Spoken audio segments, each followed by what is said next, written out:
Hi friends, మీరు chilli chicken ఫ్యాన్సా? హోటల్లో order చేస్తే ఆ గుమగుమలాడే స్పైసీ వంటకం తినేస్తూ వామ్మో, ఈ చికెన్ వేరే లెవెల్ రా అని అనుకున్నారా?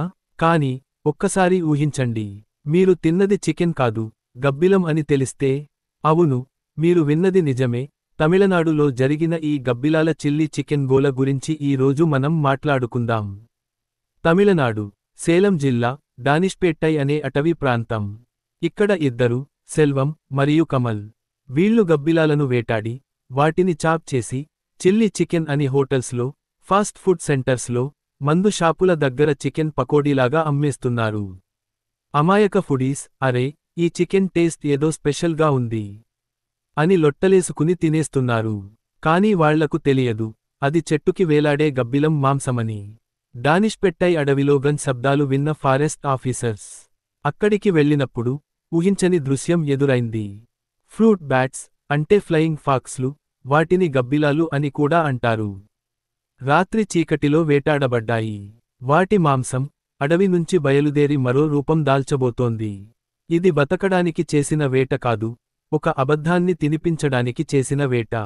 కమాల్, సెల్వం అనే ఇద్దరు ఈ గబ్బిలాల మాంసాన్ని వండి, మసాలా కప్పి, నూనెలో ముంచి కొత్త పేరు పెట్టారు, chicken 65, chilli chicken, chicken pakodi.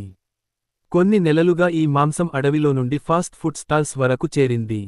ప్రజలు చికెన్ అని తిన్నారు, కానీ కనిపించని ముప్పును మోసుకెళ్లారు. మనకు నచ్చిన రుచి మాత్రమే కాదు, మనం తినేది కొన్నిసార్లు జీవితం మరియు మరణం మధ్య తేడా చూపిస్తుంది.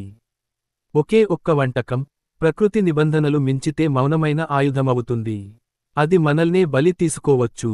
వీరిద్దరినీ వన్యప్రాణి పరిరక్షణ చట్టం కింద అరెస్టు చేశారు. ఇది ఒక క్షమించరాని నేరం, మనకు మాత్రం ఒక హెచ్చరిక. వన్యప్రాణులపై ఆశ పెట్టుకున్న ప్రతి మాంసం మన ఆరోగ్యం మీద ఒక జూదం. మన ప్లేట్లో ఏముందో అడగడం మరిచితే మనమే తదుపరి బలి కావచ్చు. సేలం ఘటన కేవలం ఒక స్కేండిల్ మాత్రమే కాదు, అది ఒక అద్దం, మనం తినే వంటకం వెనుక దాగి ఉన్న నిజాన్ని చూపిస్తోంది. ఇప్పుడు ఇది ఫుడ్ సేఫ్టీ వయోలేషన్ మీద కేసు నడుస్తోంది. ఈ ఇన్సిడెంట్ మనకు ఏం నేర్పిస్తుంది? ఫుడ్ సేఫ్టీ చెక్ చేయండి. హోటల్స్లో, స్ట్రీట్ ఫుడ్ తినే ముందు మాంసం నాణ్యత ఎక్కడి నుంచి వస్తుందో చెక్ చేయండి. FSSAI స్టాండర్డ్స్ ఫాలో అవుతున్నాయా అని చూడండి. గబ్బిలాలు నిపాహ్ వైరస్ క్యారియర్స్. ఈ virus brain fever, respiratory problems, convulsions, చివరికి చావుకి దారితీస్తుంది. 70% మరణాల రేటుందని WHO చెప్పింది. 2018లో కేరళలో నిపాహ్ వైరస్ అవుట్బ్రేక్ జరిగింది. దాన్ని కంట్రోల్లోకి తీసుకురావడానికి కేరళ ప్రభుత్వం పెద్ద యజ్ఞమే చేసింది. ఫుడ్ ఫ్రాడ్ గురించి తెలుసుకోండి. గబ్బిలాలే కాదు, కొన్నిచోట్ల పిల్లి, కుక్క, ఎలుక మాంసాన్ని కూడా చికెన్ అని అమ్మిన కేసులు ఉన్నాయి. సో, ఎక్కడ తింటున్నామో జాగ్రత్త. అటవీ సంరక్షణ, గబ్బిలాలు ఎకోసిస్టంలో కీలకం. వీటిని వేటాడితే పర్యావరణ సమతుల్యత దెబ్బతింటుంది. అక్రమ వేట నిషేధం సపోర్ట్ చేయండి. గబ్బిలాల మాంసం తినడం వల్ల Nipah virus, food poisoning, bacterial infections రావచ్చు. ఇది పబ్లిక్ హెల్త్ క్రైసిస్కి దారితీస్తుంది. ఒక్కసారి వైరస్ స్ప్రెడ్ అయితే హాస్పిటల్స్ ఒత్తిడి, కమ్యూనిటీలో భయం పెరుగుతాయి. హోటల్స్, స్ట్రీట్ ఫుడ్ స్టాల్స్ పై ప్రజల విశ్వాసం తగ్గిపోతుంది. ఇది నిజంగా చికెన్నా అని డౌట్ వస్తుంది. ఇది ఫుడ్ ఇండస్ట్రీకి చాలా పెద్ద లాస్. ఈ ఇన్సిడెంట్ వల్ల food safety, wild life protection గురించి అవగాహన పెరిగింది. ఫ్రెండ్స్, ఈ గబ్బిలాల చిల్లీ చికెన్ గోల మనకు ఒక పాఠం. మనం తినే ఆహారం గురించి అవగాహన పెంచుకోవాలి.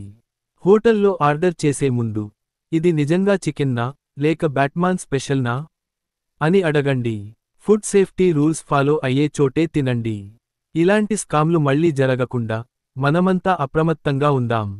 So, next time chilli chicken తినాలనిపిస్తే ఒక్కసారి డబుల్ చెక్ చేయండి. లేకపోతే మీ ప్లేట్లో బ్యాట్మాన్ వచ్చి వాలిపోవచ్చు. ఈ వీడియో మీకు నచ్చితే లైక్ చేయండి, షేర్ చేయండి, కామెంట్ చేయండి, సబ్స్క్రైబ్ చేయండి. అలాగే మీ ఫ్రెండ్స్కి ఈ గందరగోళం గురించి చెప్పండి. అవగాహన పెంచుదాం, సేఫ్గా ఉందాం.